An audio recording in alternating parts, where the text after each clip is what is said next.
Hey, what's going on, everybody? Look, we got a lot to talk about. We're talking NFL plus as a whole, the Eagles, the tragic, and the Dallas Cowboys. We're also going to talk about Sixers and the NBA, and yeah, Ben Simmons as well. And finally, we're going to talk about baseball because I still know what's going on. All that and more than Philly in the house. Let's get it.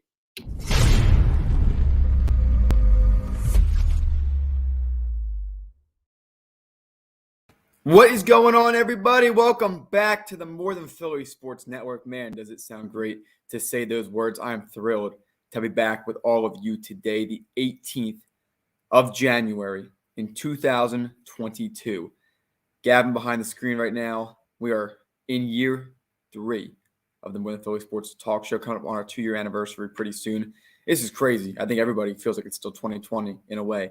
But in all seriousness, we have a lot to break down, a lot to debate, and more, as always, joined alongside by my co-host, Gavin with the UConn hoodie on today. I don't blame him. There's not many other teams that we should be repping today. This city's been having a rough patch for a couple weeks. But with that being said, Gavin, welcome back. Happy New Year to everybody out there. Last time we were on was Christmas. Lots happened since then in the sports world. We're here to fill you all in. We're here to analyze it, and we're here to get it all started. Well, Zach, before we get started, I just want to say a couple quick things. All right, and I'll save my last point for the end. But first of all, Zach, we did lose yesterday. Okay, we're shorthanded. We didn't have Kristen, we didn't have Paige, we don't have nobody right now, so it's all right. But Zach, all in all, MLK Day. I'll save my comments for MLK Day at the end of the day. But there was a birthday on Sunday, and it wasn't mine because I'm a summer birthday. That's right. Happy birthday to the CEO of the talk show, my other half, Zach. How's it feel? You're old now. How's it feel? Yeah, it's a weird age, 19. I was talking to my family the other day. They're like, happy birthday. Like, do you feel any older? I'm like, not really. 18 is kind of a milestone. 20 is like, all right, well, the roaring 20s, which is how I was dressed the other night, Gavin. I hope you appreciate some of the apparel that we had on for my birthday, the suit rocking. But 21, of course. What was that? I got it next time. I got you. I missed the memo. I got it. Oh yeah, but yeah, 21 obviously is a big age. So I don't know. It's an interesting year. I'm just blessed to be here for another year. We've had some unforeseen circumstances happen in our family the last few weeks that reminds us that life is precious. So I take every single day. You don't take any day for granted. Take every day as it is. You do your best, and I think that's kind of what matters at the end of the day. But with that being said, I'm just thrilled and honored to be back on here today. And yeah, it was a good birthday overall. Thank you for all the wishes out there from our fans. Good birthday and all. That's exactly what I like to hear. And don't worry, Zach. I got a suit. All right, I'm working on something. All right. I got Big Blue. I got Big Blue in here somewhere. I'll pull it out one day. Just let me know. I'll pull it out. I got you. Oh yeah, we will. We'll dress up. We'll have to do a show on the road, and we'll have to dress up for it, just like they do on First Take. Ah man, look, I'm all for it. You want to dress up with it? We'll do it here. But Zach, I'm glad to hear you had a great birthday. And you're right, Zach. There's little things that to remind us that life is too short sometimes and everything. But all in all, Zach, I'm glad you had a great birthday, like I said, and I'm glad to be back. Let's get into it. There's a lot going on. There is. So last time we were on, the Eagles were below 500. They had to find a way to make the playoffs. They scratched and clawed. They had a couple close calls against teams that were about mediocre, and they ended up making the playoffs. There's a few things I want to say. First of all, going into this season, my expectations were very low for this team. I predicted 5-12 or 6-11. I thought the schedule was really tough, especially in the beginning of the year. Come the end of the year, they'd be run down and fatigued. There wouldn't be much they can do. They are the youngest team in the NFL. They have a first-year coach coming in who had a disastrous start to his campaign here, to say the least, a GM on the hot seat. A lot of things were going very wrong. The athletic report came out last season about a lot of issues inside the organization from the top down. Everything pointed to poverty franchise, which is a catchphrase that has been very commonly coined for a lot of different, take the Kings of Sacramento, not to throw any teams under the bus, but them, the Lions, teams like that considered quote-unquote poverty franchises. But Gavin, one thing I said to you on the show, and I said, listen, I don't feel good about this team this year. But there are two things that I know are true. And I said this in the beginning of the season. Gavin, number one, Howie Roseman is very good with the money part. He's very good at handling the cap. He's very good at things like that. Identifying talent and picking the right people, not necessarily, but he knows how to move pieces around to make the right decision. And the coaching hire, I think, is not a bad thing either for Rosen and this staff. The second thing I also said was under Jeffrey Lurie's ownership, the only time the Eagles have had back-to-back losing seasons was Chip Kelly's last season and Doug Peterson's first season. That held true this season. They did not have back-to-back losing seasons after a disastrous 4-11-1 season last year. The only way to go was up, and that's exactly what they did this year. Against Atlanta the first week, they looked really good. They fell off a little bit. They played a lot of teams with a lot of firepower, and they simply were out-coached, but more importantly, they were out-physicaled. This team was not a great team this year. The O-line meshed together. It took a long time for the O-line to be good. Lane Johnson was out for a little bit. Landon Dickerson had to develop, which he did greatly. Jeff Stoutland, again, deserves a lot of credit. I think he should be assistant coach of the year if that even is a thing. Nonetheless, this team really started to gel, and they found their identity. After that Raiders game, which was a disaster, they beat Denver. They had a really close loss to Los Angeles, which ended up being worse than we thought, the Chargers, that is. They went on to beat all their division rivals except for, of course, the last game, which was meaningless, and that one Giants game, which I think was very unfortunate. If there's a few takeaways from this season, it's this. Number one, somehow, some way, the cap is fixed. Carson Wentz's contract is off the Eagles' books after this season.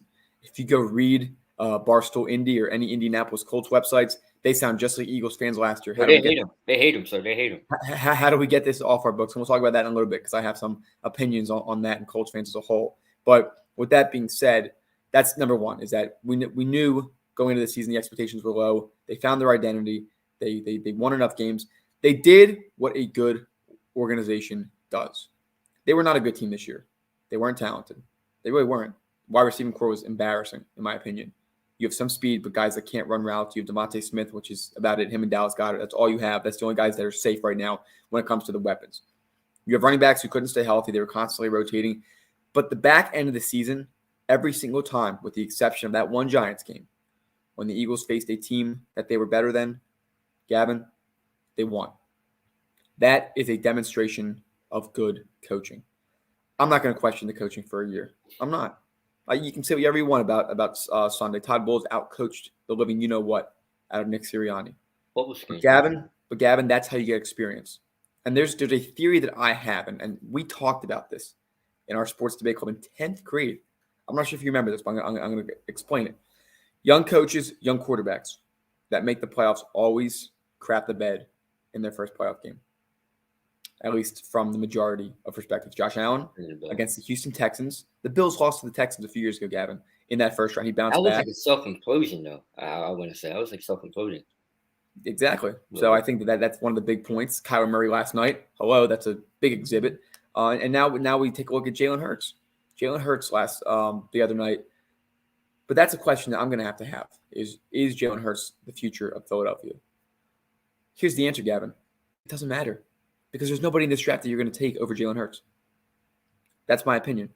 That's my wholehearted opinion. I think Jalen Hurts your starter week 1 next year. But he needs to develop. This is it for him. This will be it for him.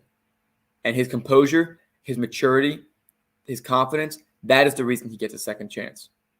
That is the reason right there. The Eagles give Carson Wentz many chances when he continued to mess up. So it's only fair that you give Jalen Hurts a continued chance, especially when your team was much better than it was last year. But Jalen Hurts next year needs to show development. That Washington football team game, whatever, I don't even know what their name's going to be coming up. Well, the Guardians should be. We're going to know. But I haven't changed. I think that with Jalen Hurts, he needs to have a cannon next year. He needs to be able to just stand in the pocket and throw. If he can't, his time here is done. And I hate to say that because I respect him a lot. I like him as a person. There's no doubt about that in my mind. But he's got to have that physicality. Russell Wilson is smaller too and mobile. Kyler Murray is as well. But they're gunslingers, Gavin. They can throw the ball and they take their reads. Jalen Hurts, simply put, overwhelmed in that game.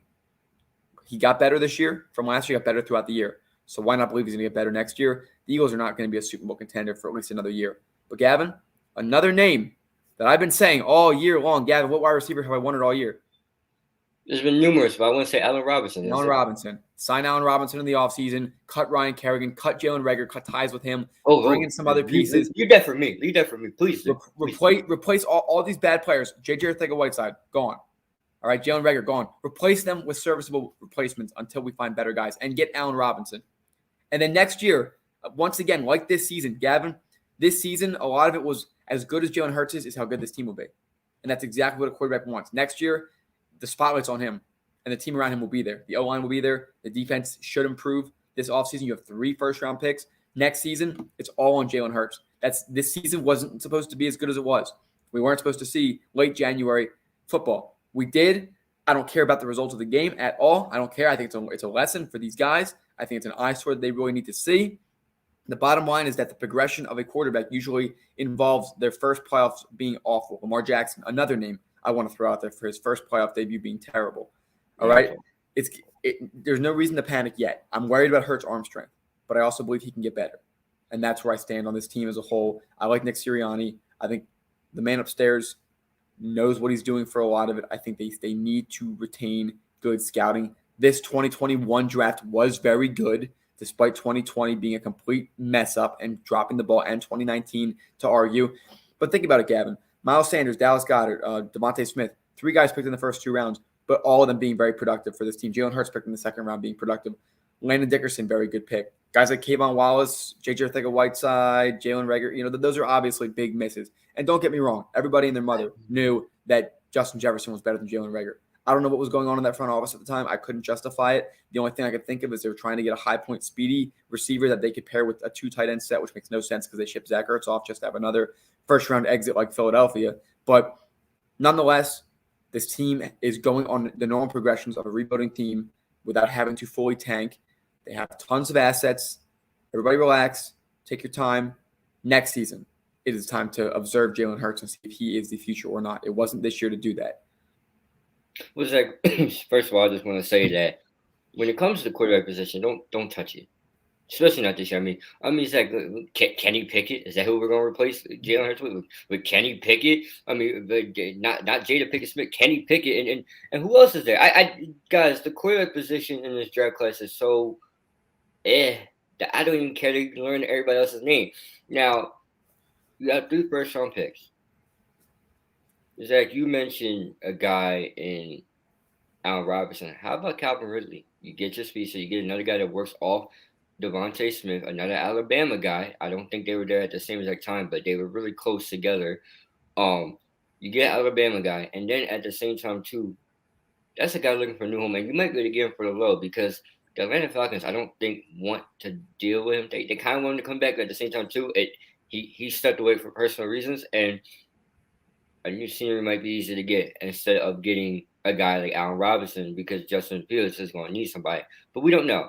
Now, when it comes to how this season ended, it's like I told you that the Eagles are going to be above 500. I didn't see playoffs because I didn't think that was going to be possible. But after the Saints game, after the game that I attended, that you were there for as well, that's when the change of shift matters. The Eagles had one of the roughest starts to a schedule in years. 2-5. They played the defending AFC and NFC champions within a 3-week span. Then you had, I want to say there was a couple. Then Dallas was hit his stride early in the year. But it's like once after New Orleans, you made the turn. New Orleans, you should have beat the Giants the first time. You go against the Denver Broncos, and then it just goes on from there. They made a run. They got my expectation. They got one win. I said above 100. I said 9-7, 9-8. I think I said 9-8. Now, next year, they played 5 playoff teams this year. 5 playoff teams in the first 8 weeks. Now, Zach, I wasn't really too fond of Nick Sirianni when he first hired. Zach, remember, I was on the record that he shouldn't have been hired. I was one of Christmas. I hushed. Sunday was disgusting. Bubble screen after bubble screen. Zach, if I see another bubble screen, I might lose my mind. I might rip my luxurious hair out. But that's how you learn. You get punched in the mouth, and it's about, are you going to get back up and you're going to punch back? Zach, I see the Eagles coming back next year with more weapons and more of a game plan that's better. This is just the honeymoon phase. This is just a start. Now they're going to be in year 2 together, Jalen Hurts and Nick Sirianni. But when it comes to Jalen Hurts, man, I mean, I'm not moving him now. I will wait. Now, if you get offered a guy like Deshaun Watson, not knowing whatever his situation is going to be, I wouldn't touch Aaron Rodgers or Russell Wilson because you're going to be hitting your restart button pretty soon with those guys. But a guy I have my eye on, let's just say hypothetically that Jalen Hurts doesn't get any better. What about Bryce Young? The Philly native, you bring him back home, a guy that looked like, yes, Zach, the national championship got away from him, but he didn't have any wide receivers. I'm not making a case, Zach. The Georgia Bulldogs, I was all for it. But what about a guy like him? Like I'm just trying to think of if Jalen Hurts doesn't work out, like you think of a backup. That's the perfect time. You'll have quarterbacks coming out next year. Is just how high can you go and where will Bryce Young go? But Zach, I think Jalen Hurts would be just fine. It's his personality. It's the mentality of wanting to win. It's the dog in him. Hopefully that we'll see something different than he did before. You can't run the ball every game. You got to go and win games. There was the Washington game in Washington where the Eagles are down 10-0, and it didn't look like it was going to be good. And Jalen Hurts was making throws then and there, and it was able to come back and win them the game. We need that Jalen Hurts a little bit more next year than we did. Like I want to see that more next year than we did this year. Now, regarding the talent wise of the roster, Zach Devontae Smith, flawless. All right, I had no problem. Dallas Goedert, amazing. Miles Sanders, and please can we keep Jordan Howard? Can we please do that? Because that was spent. I read an article this morning. They're probably going to cut him. They'll probably stick with Scott Gainwell and Sanders next year. I'm fine with Gainwell, but and I'm mad they did not use Howard at all on Sunday. They really should have. Early in the game when you have those stacked boxes, Miles Sanders either gets you like 10 yards or he loses 5. He's not a good running back when you just need 1 or 2 yards just to get the game moving, and that's Jordan Howard. So I think they really did mismanage on Sunday a lot. I think what they should do, Zach, is, and this is going to sound horrible for me saying this, I think you should bounce Scott and keep Jordan Howard because you get more production out of Jordan Howard. Kenny Gainwell. I think you should trade Miles Sanders and draft another kid in the 2nd or 3rd round. I think it's time to trade him. That's another conversation. Before it's 5th-year option, I'm ready to trade him. Now, Zach, there's this one particular person that I just want to talk about. Did you see Jalen Reagor on Sunday? See, here's the sad thing, because every time something good happens to Jalen Reagor, I look like the jerk for calling out his flaws. But Zach, it's there. It's there. Did you see? He's a first-round wide receiver, and he had maybe 500 yards this year. Zach, all year long, Devontae Smith's on Jalen Reagor's, you know what, his tail end, because Jalen Reagor is not it. He's not it. And people, I heard it all, Devontae Smith's being hard. No, he's not. He knows he's not it. Quez Watkins, that's nice, but guess what? That's not going to work. He's not a true number 2. You need a number 2. I like Quez Watkins some days. It's like, don't get it twisted. I don't think you get rid of him. I think he has potential to be great, but he's not a number 2. Jalen Reagor, garbage. Hot garbage. Justin Jefferson, fantastic. I mean, it's like, we all know it was a mess up. I mean, it's like, do I have to practice my gritty and go into the Eagles Stadium and do that? Is that what people need to realize and know what really should be here? I just think JJ would think of Whiteside, Jalen Reagor, and just flat awful. And it's like you brought an interesting point, Kayvon Wallace. I'm not holding out yet. I know it hasn't been anything too, eye-popping or flashy to really enjoy about Kayvon Wallace, but remember, he didn't get to play that much last year.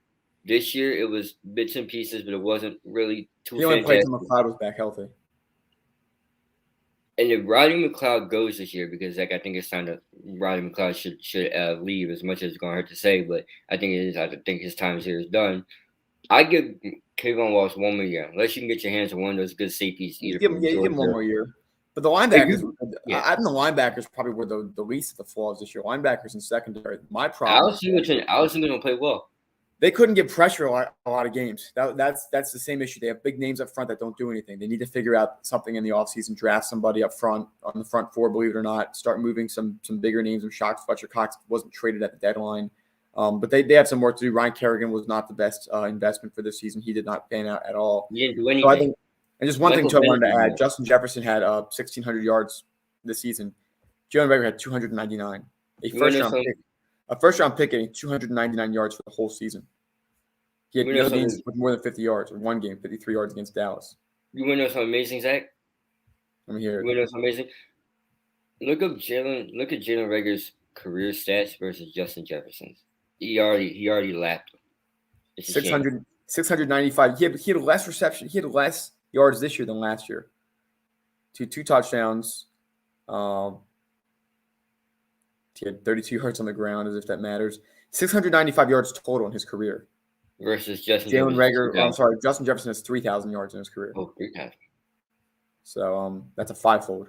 And if you want to get technical too, look at CeeDee Lamb, Jerry Jeudy. Look at these guys. But Zach, before I end it, I will say this: this offseason has the potential to be great. A lot of things are going to happen that fans aren't going to like to see.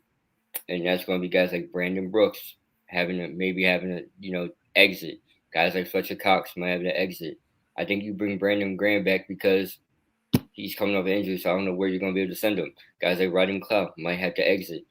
There's going to be a lot of unpopular opinions, but it will be helpful in the long run. Don't hold on too long to hit the reset button. You're not rebuilding. You're a playoff contender now. You're no longer in the rebuild stage as a team. What I think they have to do is get a veteran wide receiver. You're betting on Jalen Hurts' development, and you're bringing in some younger guys and some veterans on that defense. That's the next move. The next year, you're trying to make it to the divisional round. That should be the goal. They certainly should not be a team that is going backwards. I have a hot take, sir. Let me hear it. Devonta Smith will have a monster year 2 than he did in year 1. I know people don't talk to him or talk about him as like a Jamar Chase and that, but Devonta Smith had a sneaky good year. Outside Jalen Waddle, the top 3, and I'm tired of seeing the St. Brown guy from Tennessee. Let's cut the crap. He wasn't much special because the 2 main guys were hurt.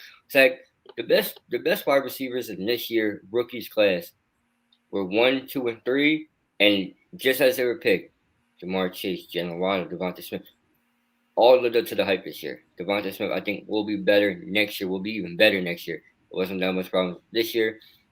I just want to see all those design plays that you gave Jalen Reagor. Just give it to him. Just give it to Devonta Smith because he'll do something with the ball than other than Jalen Reagor. I mean, it's a shame. Man, it's hot garbage. And that's a compliment. It's a bad pick overall, but we all know that. But listen, during the offseason, we will visit the Eagles' offseason plans. We'll keep track of every single move that the franchise makes. Right now, we are going to go over and discuss the Indianapolis Colts, and then we will get right into the playoffs. Last 2 weeks of the season, Gavin, were detrimental for Indy. They had a 98% chance of making the playoffs after week 16, and they had 2 games left in it. A lot of close games for the Colts this season. Early in the season, they really started off pretty bad. Lost to Seattle, lost to LA, lost to Tennessee. But, Gavin, those are 3 really good teams. They beat the Dolphins pretty handily. They should have beaten the Ravens, but we all know how that ended. They crushed the Texans. They beat the Niners. They lost to the Titans again. They crushed the Jets. They didn't crush the Jags. They had a close game to the Jags. But then they crushed the Bills. They hold on by 7 to the Buccaneers. They annihilate the Texans again. They beat the Cardinals. They beat the Patriots. They lose to the Raiders by 3. And then they drop an absolute dud the last game of the season. Jonathan Taylor, 15 carries, 77 yards. Carson Wentz, 17 of 29, 185, a TD, a pick, and a fumble lost late.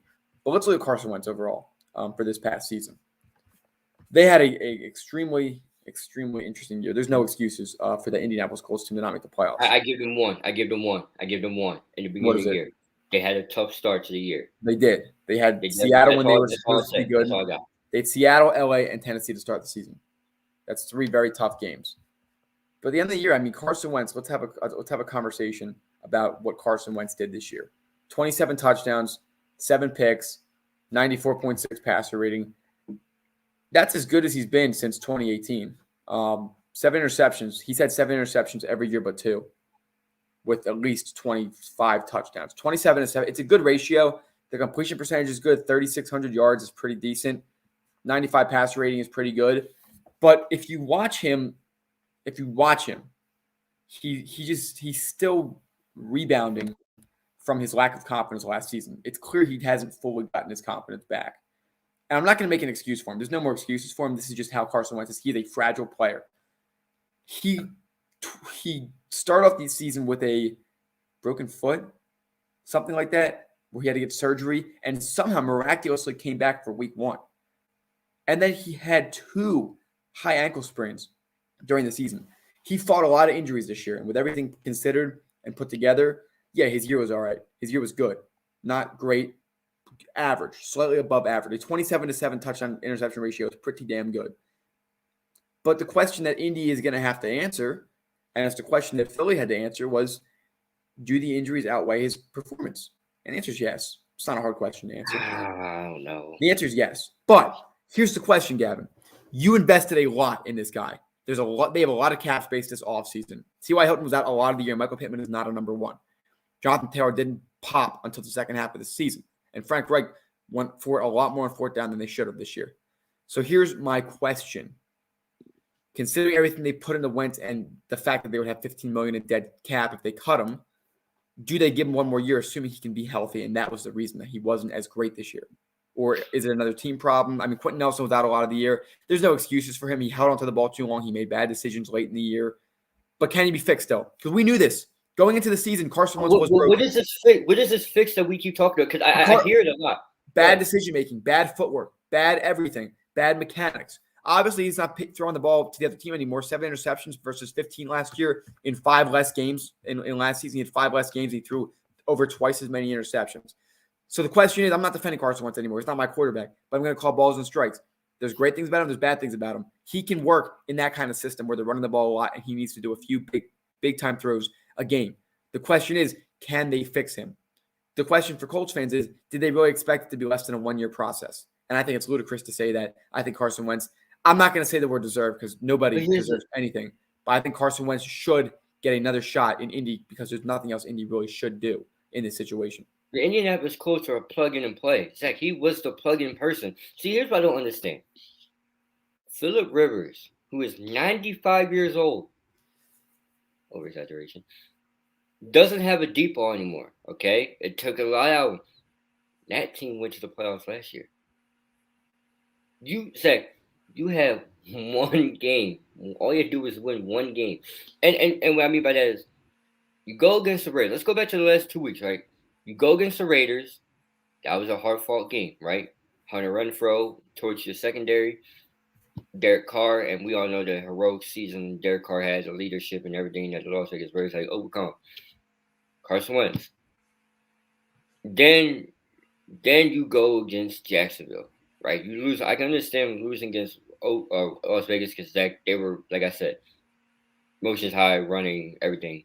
Leadership outweighs the Carson Wentz leadership. Now, all you had to do was go against Jacksonville and beat the Jaguars. It's like, I don't get it.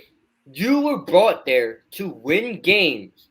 Go out there and win them games. It's like, he didn't win them that many games this year. He didn't win that many games. Exactly. That's what I'm saying. He had a chance to win against Baltimore. He threw two interceptions against Tennessee. There were moments where Carson Wentz gave away the season. I think, though, it was a team effort to lose that final game of the season, therefore getting them out of the playoffs. Well, defense couldn't stop nobody. I agree with that, but I'm saying when the defense didn't show up till late in the year, Gavin. They were great 2 years. That's why they made the playoffs. It's not because of Phillip Rivers. Phillip Rivers had a good year with them. He did a very good job filling in the role for them. But they had the best or second best defense in the NFL last year. They did not have that this season. They created most turnovers. Most fumbles. They did not have that for most of this season. I'll say this. If I'm Indianapolis, I have an O-line that's going to mesh together better, a defense that found their groove late in the year, and a strategy with Jonathan Taylor to run the ball. And you'll probably have a little bit into your schedule next year. Let me ask you this, Zach. If you had a chance, right? Let's say Aaron Rodgers leaves, right? Let's say it's done. Are you not thinking about it? Because think about it. Me and you talked about it, all right? We talked about when we were delivering food. Zach, more than Philly on the road, delivering food at your door service, all right? You're telling me that if Aaron Rodgers is a free agent, or however he gets released, or however he gets to go, you're not making a call? I think 30 teams in the NFL should be making the call. Every team but Tampa should be making a call. Or Green Bay. Every team but Tampa and maybe, I don't know, maybe San Francisco because Jim Garoppolo's great. But Zach, my thing is, if Aaron Rodgers is a free agent, imagine Aaron Rodgers behind that offensive line with that run game and Devontae Adams coming. Because it's a package deal. We talked about it. It's a package deal. That's what I'm trying to say. Carson Wentz is nice. He's nice. He's a guy that you look at and say, all right, he'll have a heroic game and then have a game you just don't want to watch. But that's what I'm trying to say. The Colts are in plug-in and win mode. They have some things they need to do. Offensive line was banged up half the year. Quentin Nelson and the crew. Defense didn't really play as well in the beginning. Kind of came together late and then fell apart at the end. But Zach, if you can get better at quarterback, because there will be options out there, I would take it. I wouldn't go out and go draft somebody because that's setting you back. Right, you I draft. mean, You want to draft weapons. You want to draft some defensive pieces that can learn behind these I'll guys. say this: worst case scenario is that Carson Wentz stays for another year. Which, if I'm a Best Colts case, fan, if I'm the Colts organization, I should be fine with that. if you could settle with that, you'll be fine with it. If you could, I would put myself into the Rodgers sweepstakes. I would put myself into the Jimmy Garoppolo sweepstakes if he leaves. Stuff like that. You want Jimmy Garoppolo? Listen, man. Garoppolo and actually no, Garoppolo and Indy would be a good fit. Jim, look, you run the football, you quick little play action pass, it'll be fine. Now, at the end of the day, if you don't get none of those guys, you still have Carson Wentz, that's fine. That's fine. But if you have an option, Zach, it's like this. Would you rather have a steak or would you rather have McDonald's? Steak. And if Aaron Rodgers is the steak and Carson Wentz is the McDonald's, yeah, it's nice. A steak is fantastic, and McDonald's, it's all right. Not everybody likes it, but it's all right. But it gets the job done and feeds the kids. It's something quick. It's something easy. It might not be the healthiest, but Zach, that's what I'm trying to say. If Aaron Rodgers is there, or like a Deshaun Watson, anybody, or Russell Wilson, the steaks, I would try to go order myself the steak. And if I can't get the steak, then I'll settle for the McDonald's. Yeah, I mean, good analogy, good way to put it. Indianapolis is going to be a team that we're going to watch in the offseason. I think that they're a team that has a good culture, that has a lot of good pieces. They're missing some stuff. I think Frank Reich needs to take a look in the mirror himself. I think they need to make a very important decision on Carson Wentz. I'm not an NFL scout. I can't really stand and vouch for him as far as looking at film, but I'm not sure right now. They're in the same situation Philadelphia was a year ago right now. So, yeah, interesting moves there for the Colts. All I know is that we have their first-round pick this year, and it's going to be higher because they lost that game to Jacksonville. With that being said, let's flip the script and talk about the playoffs. We'll go through it game by game. Of course, the Eagles we already talked about. But, Gavin, let's start off with a game that really, in the beginning of the year, you wouldn't have thought happened. Bengals-Raiders. The Bengals, it was a close game, but the Bengals had control from wire to wire. Joe Burrow looks great. Jamar Chase continues to be fantastic. How far are the Bengals going to go, Gavin?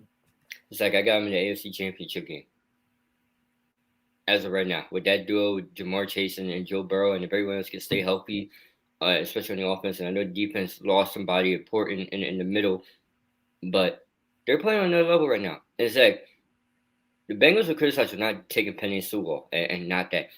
But sometimes it does work. If you can get that guy that you had in college, especially that your quarterback so wanted, it paid off in a huge way. It's like I got them an AFC Championship game versus the Chiefs. All right, we'll see. Look, they had a very impressive game. Joe Burrow at his age playing and going through what he did between Ohio State and going down to LSU for 2 years. Definitely that experience is paying off coming off that torn ACL. He's my comeback player of the year. Next team on this list, Buffalo and New England. Mac Jones, the only rookie quarterback to make the playoffs. And man, oh man, it was ugly. 2 questions. Worried about New England, or are they still on a path of rebuilding where they're going to be fine? And number 2, should Buffalo be taken seriously? Well, Zach, I'll answer the second question first. Buffalo should be taken seriously because that quarterback back there is handing out punishment. All right, he's handing out punishment to the defenders. It's like Cam Newton, but he has a better cannon than Cam Newton. Zach, the Buffalo Bills were this close to going to the Super Bowl last year. People forget that. They didn't have the dominant season they did before late last year. They come out this year a little bit suspect. They ended up getting together, and Zach, they come out and punch Bill Belichick in the face. I mean, it doesn't get any better than that. So, yes, the Bills should be getting taken seriously. And to answer your first question, Zach, I'm still trying to figure out if Mac Jones is it or not. Because, Zach, Mac Jones had if you look at the stats, at the end of the year, Mac Jones' QBR was bottom of the league. Mac Jones was turning over the ball more. And, Zach, that defense can only stop with some people. They don't have any real wide receivers on the outside. I mean, you think Nelson Aguilar is a receiver, then he's just as good as Jalen Reagor. And then, Zach, Mac Jones' arm strength is going to be the question. He can't run. Zach, he's a standing statue, just younger. I don't know how it's possible. But that's going to be the question in the future. I don't see the Patriots as serious contenders yet. It's just because the man that's running it and Bill Belichick is still there, but there's nothing to be taken serious about. I'm still impressed overall how quickly they rebuilt after losing one of the best players of all time, if not the best player. A lot of guys opted out last season because of COVID. They returned this year. Stephon Gilmore drama. James White, obviously, with some of the issues he had last season coming into this year. But the bottom line is that impressive year for New England. Tough ending for them. It's going to be a team to keep an eye on in the offseason. They spent big last year. Let's see if they do it again. Next game on our list, I am going to skip the one that we are going to cover and laugh at in just a minute. But Steelers, Chiefs, nothing surprising here. Big Ben, farewell. Unfortunately, it's not into a sunset or whatever they call it, like Peyton Manning and some of those guys had. It was a little bit of a sour ending, still two-time Super Bowl champion. But yeah, Pittsburgh had no place being in this game, and Kansas City reminded them why. I mean, Zach, it looked good. TJ Watt gets a fumble and turn it. The next thing you know, you're down 21-7. I mean, that's how quick the switch is flipped. The Chiefs are back, ladies and gentlemen, offensively. It looked fixed. Everything that we know them for, that was struggling about, it's gone. It's gone. They're here. Okay? It's like they took a vacation during the season, still somehow went into playoffs, and now they're here. My main question is, Zach, is how do you let Travis Kelce throw a touchdown pass over the whole entire defense and not see it? Like, I mean, that's like the penalty disrespect. And you know what the funny part about that play is that no one would talk about? Patrick Mahomes wanted the football. He wanted the football. It's like, did you see at the top of the screen? He was like this. He wanted it. He didn't get it. He wanted a reception. He wanted his catch. The NFL world would have lost his mind if Pat Mahomes scored that touchdown. If you're the Steelers defense who prides himself on physicality and the old way of doing that Ryan Clark talks about every day on Get Up ESPN, that didn't look like it that Sunday. It didn't look like it at all. He actually got punched in the face, and it didn't look well. Mike Tomlin, I'm worried for your future. Yeah, 42-21, not a good look for the Steelers. Found a way to crawl their way into the playoffs because of that Jacksonville win. Next game last night, Rams, Cardinals, Matt Stafford finally getting his first playoff game victory, and man, did he look good doing it. Odell Beckham, how about a game for number 3 after the drama that they had in Cleveland this year. And the Cardinals, that's more the storyline. We expected the Rams to be good and as much money as they put into it. But, Gavin, I saw a stat today. You probably came across it too. Cliff Kingsbury is not a good second half of the season coach at all. What is the next move for Arizona? Do they brace and run it back next year, hoping to have better success? Or is it time to make some serious changes after their first playoff appearance in a few years? Was like, how do you go 9-0 and number 1 in the NFC to a dramatic eclipse and barely win any games after DeAndre Hopkins? It's like, I got to look at Cliff Kingsbury. I got to look at him and say, why was this offense bad? You had James Conner. You had A.J. Green to a degree. You got Zach Ertz. And you had a couple other pieces. You had Christian Kirk. That offense should have not stalled out and looked as horrible as it did. Kyler Murray looked pretty much pedestrian in the second half of the season. If you're a coach and your best wide receiver goes down, like the Buccaneers, Antonio Brown hopped, skipped, and whatever else he did off the field, Chris Godwin goes down. What did they do now? Well, Leonard Fournette and Leonard Fournette's out. What did they do? They found something else to do. I know you got Tom Brady, but the goal I'm trying to say is adjusting. You didn't adjust, and you got ran over last night. I think Cliff Kingsbury should be fired. There's no how you go from best to pedestrian in a span of a couple weeks. Zach, I mean, you saw it.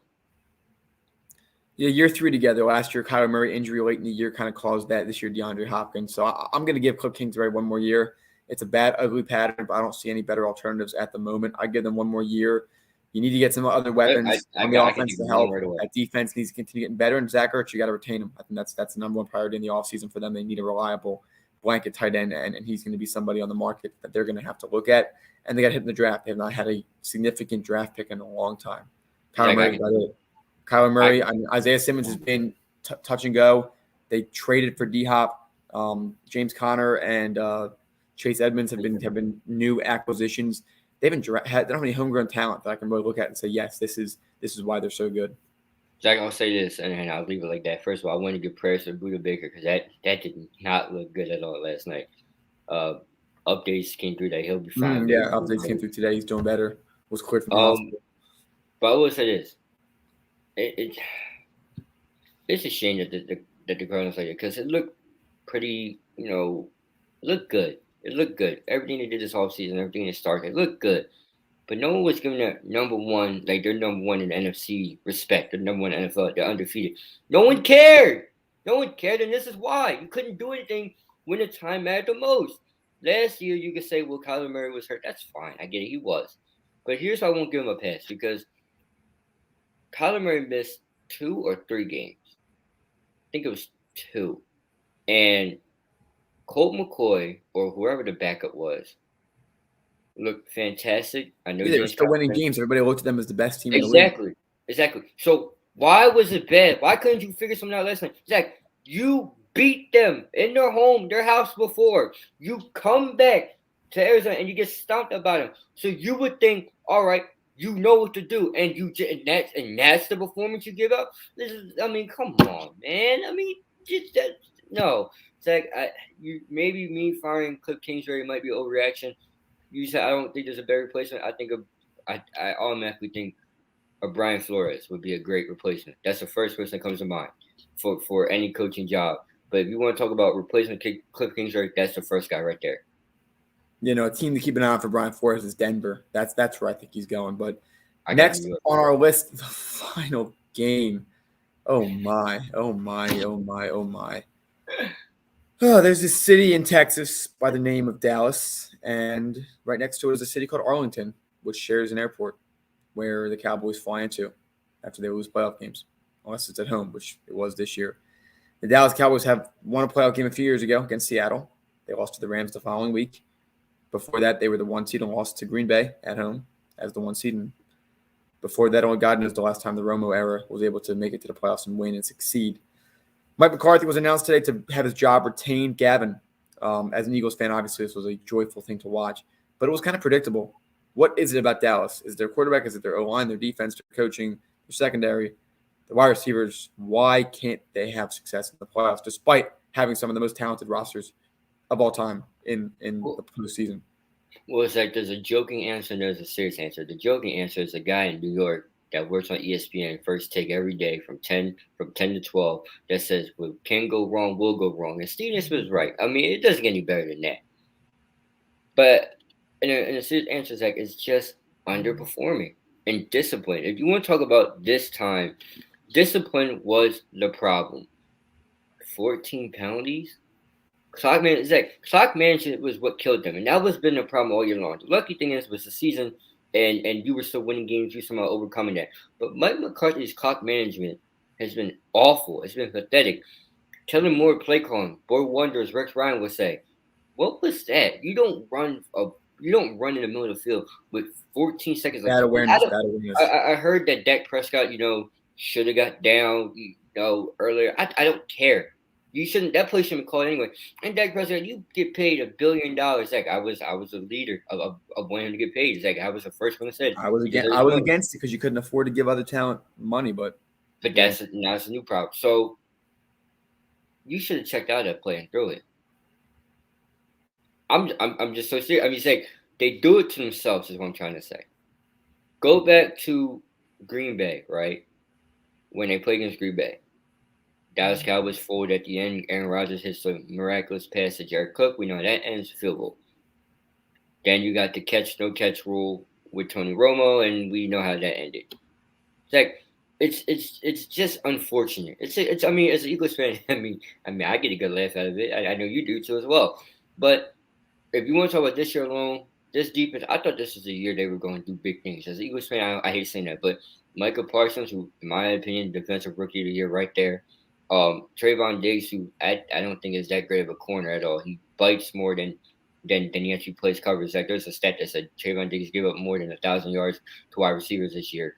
Anthony Brown was pedestrian. They attacked him. DeMarcus Lawrence missed games. Randy Gregory, for the first time he wasn't suspended, he actually played well. And Zach Leighton Vander Esch, who was supposed to be the future of that defense, has just looked pretty pedestrian ever since that. So, Zach, in a roundabout way, there's a lot of finger pointing you could do about who and why and how, but it all falls on Mike McCarthy for not being prepared. They didn't look prepared on the final play. There's players not rushing back to the football. I don't know what in the world thinks that a center can spot the football before the ref can touch it. Because anyway, if that was the case, I'm spotting the ball in the one every time.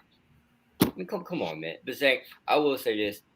As unfortunate it is, and as hard as it is, Mike McCarthy should be fired, and they need to get their money back from Ezekiel Elliott. That is the best. Zach, he is a $90 million offensive lineman in the backfield. Zeke Elliott is washed, and I hate saying that because that proves your point about not paying people, not paying running backs, especially. But I mean, Zach, there's so many ways to look at it. What do you think? I've been saying this for a little bit. I was telling this to someone the other day. I don't remember who, but I believe it may have been you. I believe the issue with Dallas is actually Kellen Moore, and I don't think he's going to be a great head coach.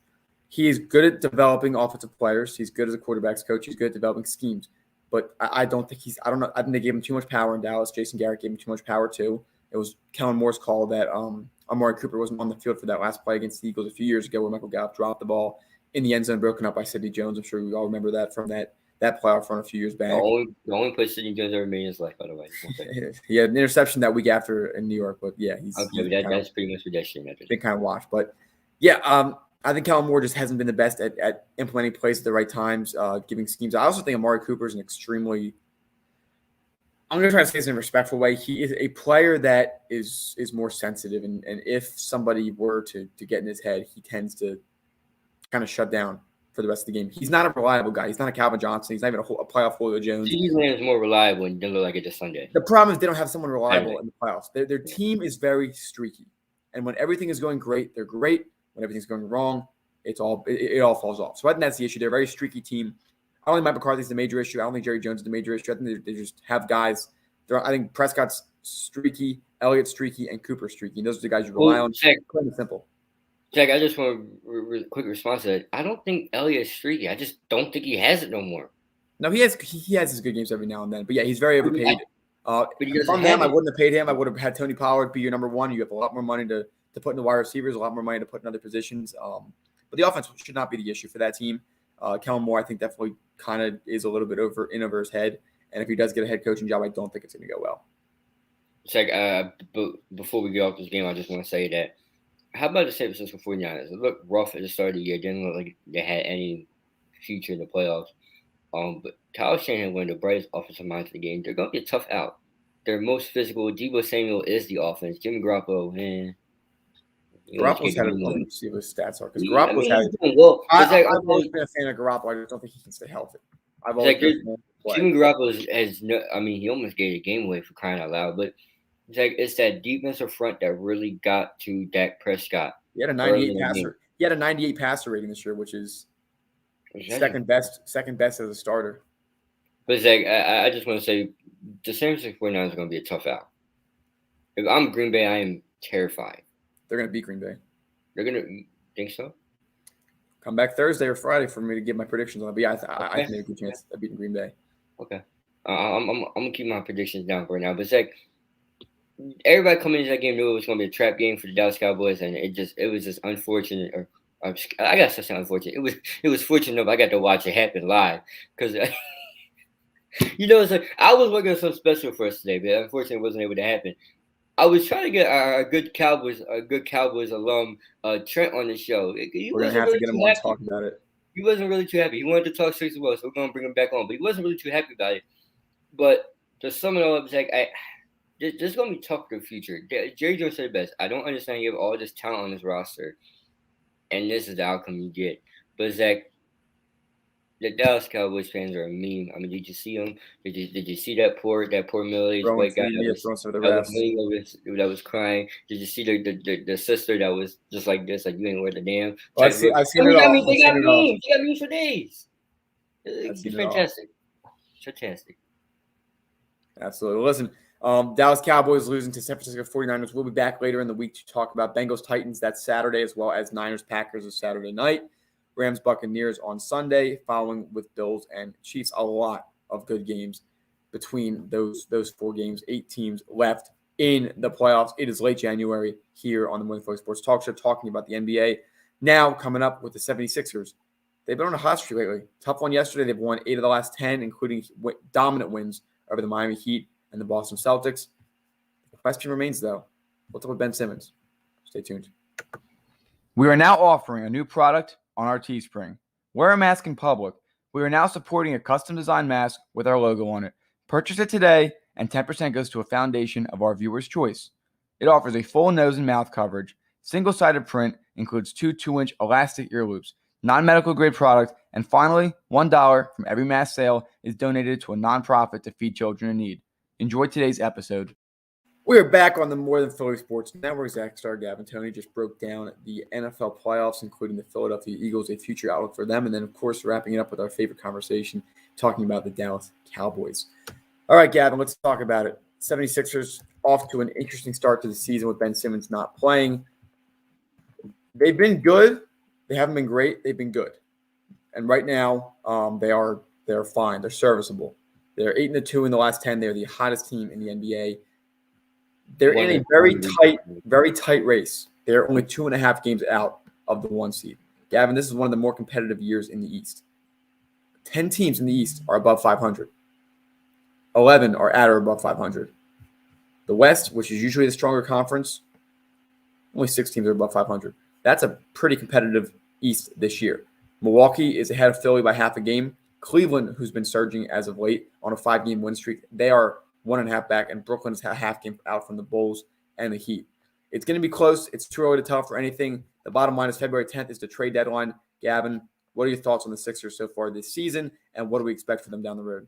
Well, my thoughts on the Sixers as far as the improvement of Tyrese Maxey, he stepped up to this role, and he is shown out. There's been a few games where, he didn't really look that well, but Zach, the improvement of Tyrese Maxey, the Daryl Morey pick of Tyrese Maxey has been phenomenal. It's paying off, and he is going to be the future. He's going to be bright. He has a bright future. Another thing I have to look at is the big man. The big man is still doing what he did last year. He's dominating. I think he has the most record for 30-point games in Philadelphia Sixers history. I think so. Yeah, at 8 or 9. 1 of the 2.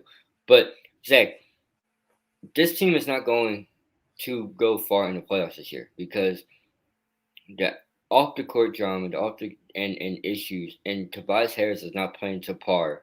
Again, when it comes to Tobias Harris, Zach, before I even touch on the other bum in Philadelphia, when it comes to Tobias Harris, I don't get it. I don't get it. I was the first one to say that's a lot of money for a guy who isn't worth that money. He went on a rampage last year talking about I'm an all-star, but this year he's playing like a mid-star player, not even all-star. Like I honestly, Zach, I forget he plays some days. Tobias Harris has to get it going. Again, he has to be hungry. He has to be motivated. He has to be that number 2. Because right now, it goes Joel Embiid, Tyrese Maxey, and Steph Curry, in my opinion. Those are the only 3 guys I hear about on a day-to-day basis. And they should be only 3 guys that are safe from being traded. Exactly. And maybe Matisse Thybulle. Throw Matisse Thybulle in there. And Matisse Thybulle, because he's defensively, I like what he's seen too. He's scary fall the other night. Now, when it comes to Ben Simmons, first of all, Rich Paul, why the hell do you think Ben Simmons should be voting to the All-Star game? Why? Why is that? It's like, why are we voting people in the All-Star game that doesn't do anything? It's like, if that's the case, I'm voting myself in the All-Star game because guess what? I don't play. The fact that Rich Paul had the nerve to say that, it actually made me mad because I'm a Rich Paul fan. It's like, all right, you know how I feel about supporting, black business, black-owned business, and supporting one another in the community. No. And then Ben Simmons, we don't care, man. Like, I'm so tired of giving this clown the time of day that I think that every time we talk about him, he wins. You get what I'm saying? It's like there's no point talking. You don't want to play fine. Lose money. I don't care. If I'm Daryl Morey, I really wouldn't care because guess what? Damian Lillard's hurt. James Harden is talking about not returning to Brooklyn, so why would you pounce right away? You got guys like Darius Garland and Colin Sexton. I think Colin Sexton's hurt, but Darius Garland, they're not going to move him. No, they're doing good this year. Why would you? Shai Gilgeous-Alexander is not enough. You need championship aspirations. Now, if I'm Daryl Morey, I'm just going to sit there and wait. I don't care. I will go into this deadline and I would make a move. You know what move I would make? I would make a move just to make sure it makes him feel like he was going to be the person to move and he's not going to move. It's like, I'm not moving Ben Simmons. I don't care. I'm not moving a guy that is having a hissy fit and has no real ground to stand on. Am I wrong to think this? I wouldn't say so. I mean, my biggest concern is protecting Embiid. Joel Embiid is in his prime, even better than last year. And he's wasting. Is even wasted. And it's being wasted. This team right now is In a few weeks from now, I think they're going to be a top 4 seed, without a question. It's easy. You practically get a free player when you trade Simmons, or free players, because Simmons isn't playing right now. You're not losing anything when you trade him. What the team is right now is what they are. I'm willing to trade him for an upper tier player, not as high as Harden or someone like that, but I am willing to move him. Give me 3 players. Give me 3. You need Give me 3. I would take Buddy Hield. I would take who's the other kid that they have on their team? Who's a small forward? In 2015 Harrison Barnes. I'll take Barnes. I would take Buddy Hield, and I'll take another role player, and I'll give them Ben Simmons. Mm-hmm. Or I'll take De'Aaron Fox and another player, honestly. I'd rather have Fox. But you go Tyrese Maxey, Buddy Hield, Seth Curry, Tobias Harris, I guess, and Joel Embiid. That's a good starting lineup. It's smaller, but it gives Embiid more room in the paint. It gives you a lot of speed and shooting ability on the outside. But again, Buddy Hield is streaky. It's an issue. Doc Rivers, in my opinion, still was one of the bigger issues in last season for coaching-wise, but he gets a chance to redeem himself this year. I don't know at this point. We can only predict as much as we can. It's up to Daryl Morey. I think James Harden would come to Philadelphia. He likes Daryl Morey. They should have pulled the trigger last year. I know it was at the expense of Tyrese Maxey and Matisse Thybulle as well, but now you don't got to get rid of nobody. Now you might not get rid of any of them, and you can just have to pay him a lump sum amount of cash, and you'll have to find a way to move Tobias Harris. I'm fine with. Now here, check this out, Zach. Ready? John Collins comes to mind. Now, I know the infamous dunking and everything and chokehold. You need physicality. That's something that this team lacks, all right? We don't have that, all right? Joel Embiid, Andre, that's nice. But if you get a guy that John Collins, who's actually been a little bit unhappy with the situation now in Atlanta, you trade him, and you might not even have to give Ben Simmons for it. Maybe you can give him like a Tobias Harris or something. I know you're going to lose a little bit outside shooting, but let's be honest, ladies and gentlemen, is Tobias even bringing that right now? No, he's not. You go Joel Embiid, Collins, Danny Green and small forward, shooting guard, and then the rest is all set out there.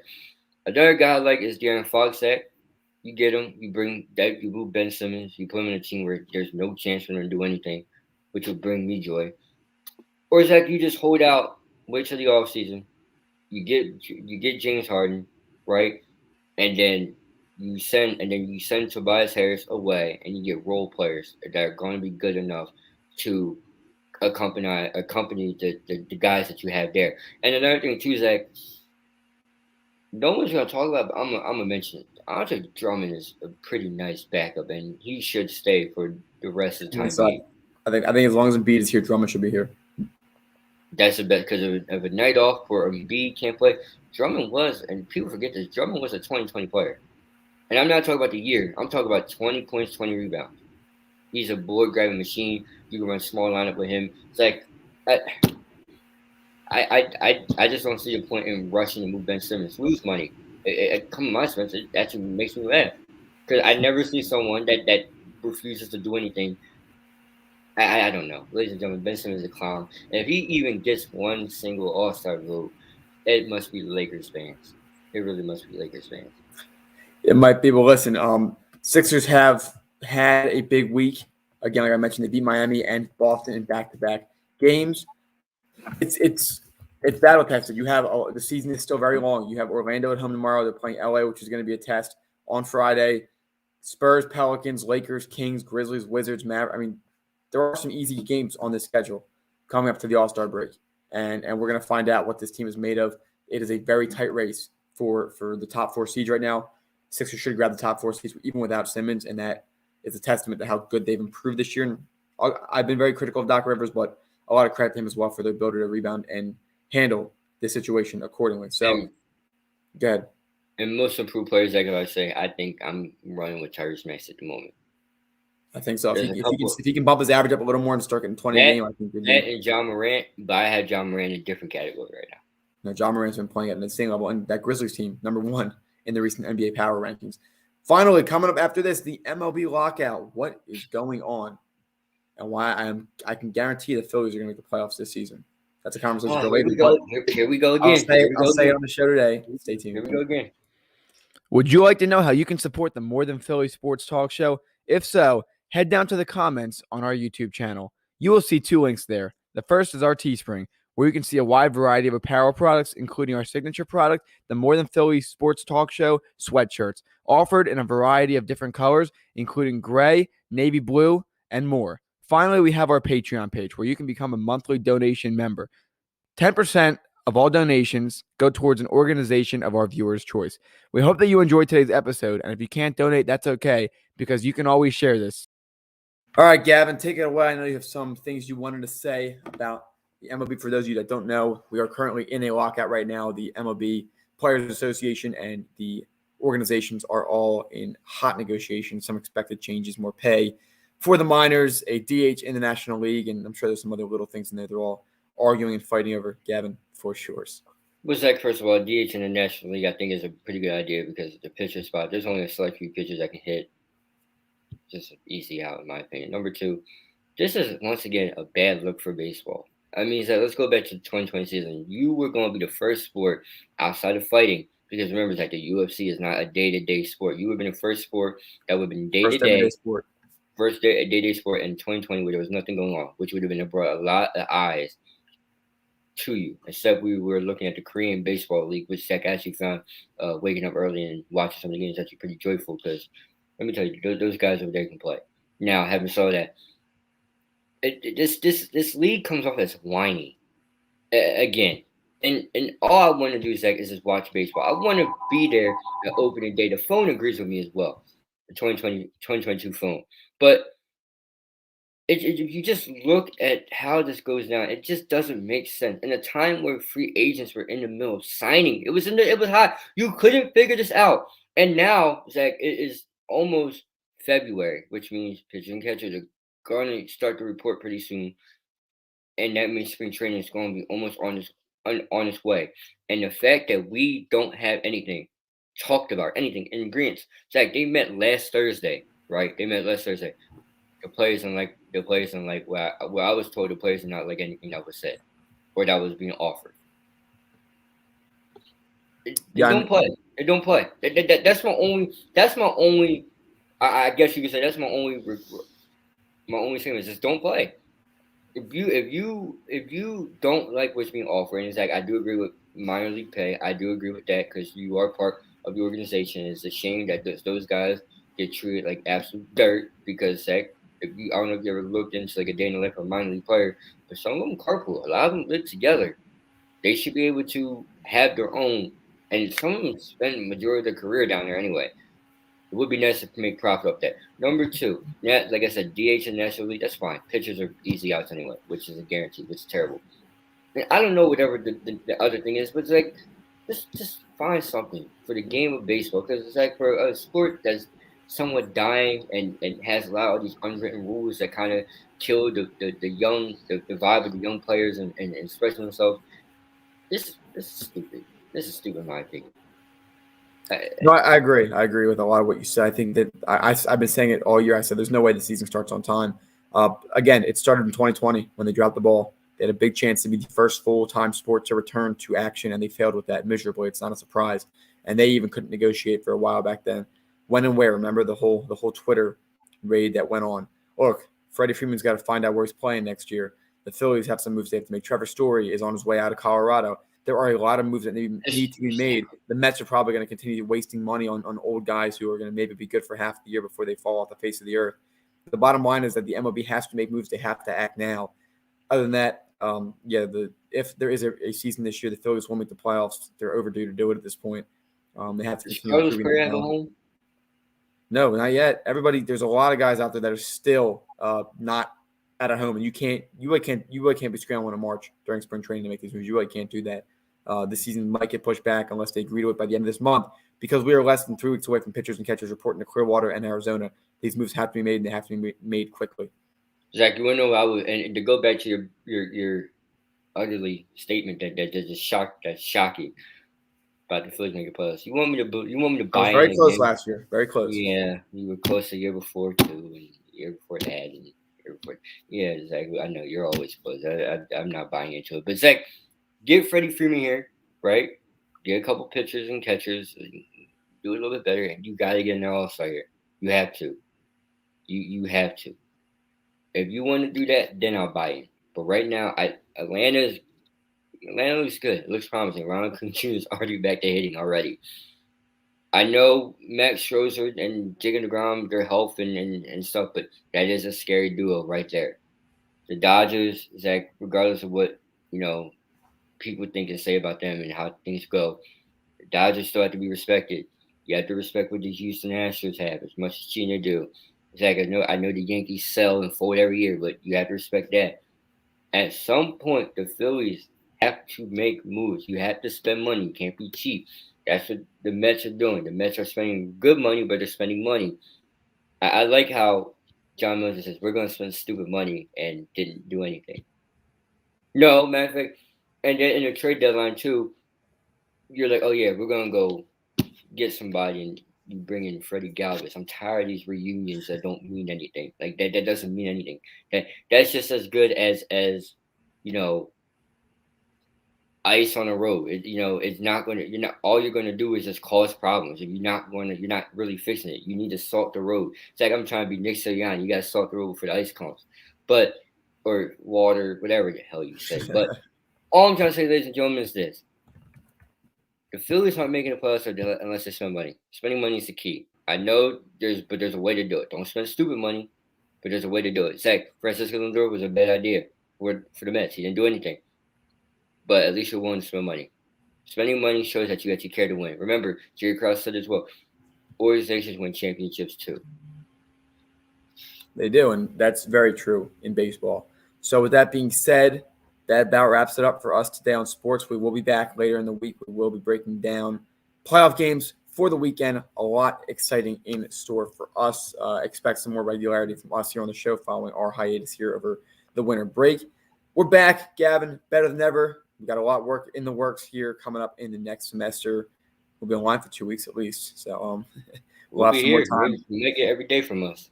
Oh, yeah. With that being said, everybody, thank you so much for joining us. One more thing, sir, if you don't mind. Take it away.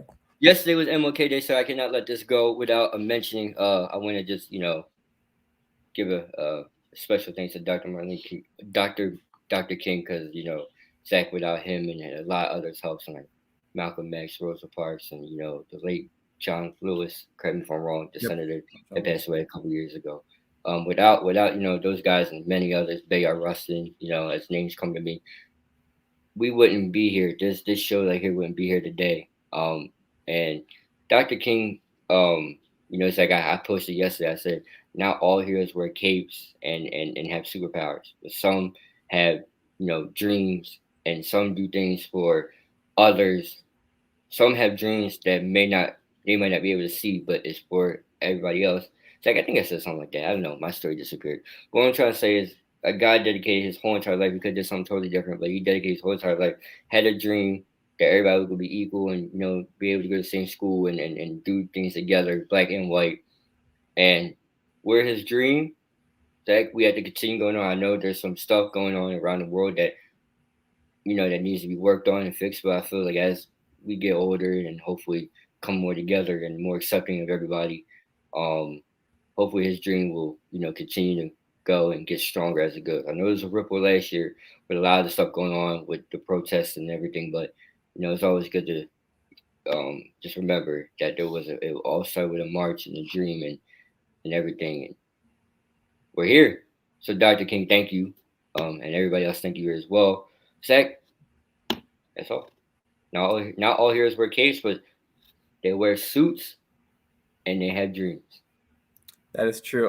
The mall in Washington, D.C., another place, Gavin, that we have to revisit. I know we did go there as a grid a few years back. It's very historic. And one thing I've always talked, like I went to DC in fourth grade with my school. It's very early. It's a sightseeing trip. It's not a holy crap. Someone so-and-so, Dr. Martin Luther King walked these steps and spoke right here. That is something that is not thought of at that age. So for us, Gavin, at least we got to start vlogging it too.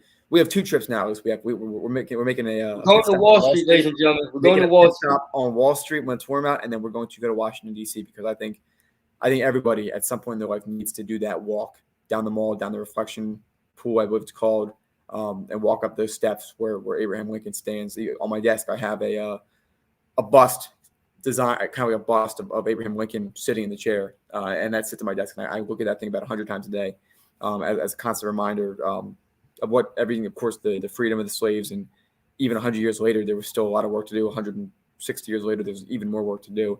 But every day is a step in the right direction. And that's what I want to say. And Gavin, that's why we started the show. That is what the core message was 2 years ago when we started the show. But hey, look forward. We got a lot more to cover. And Gavin, I think you hit it perfectly with your messaging. I have nothing else to add.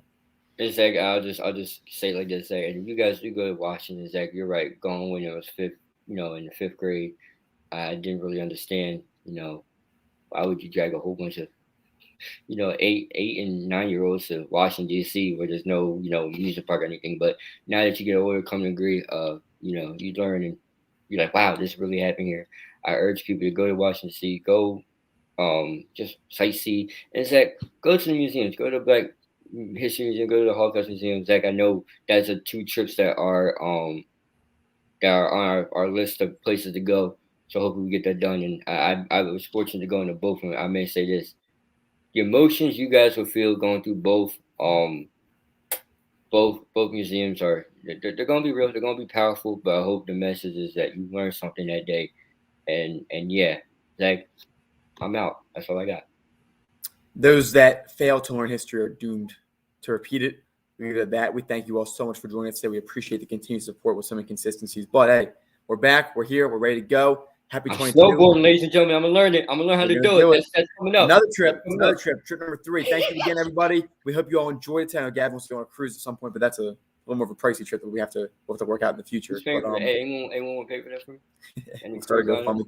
Thank you again, everybody. We appreciate it. Have a great day. Have a good one, everybody. Happy birthday, Zach. Thank you. If you enjoyed today's video, make sure to like, comment, and subscribe if you haven't. In addition, hit that bell icon and set it to all to get reminded of when we go live and when we post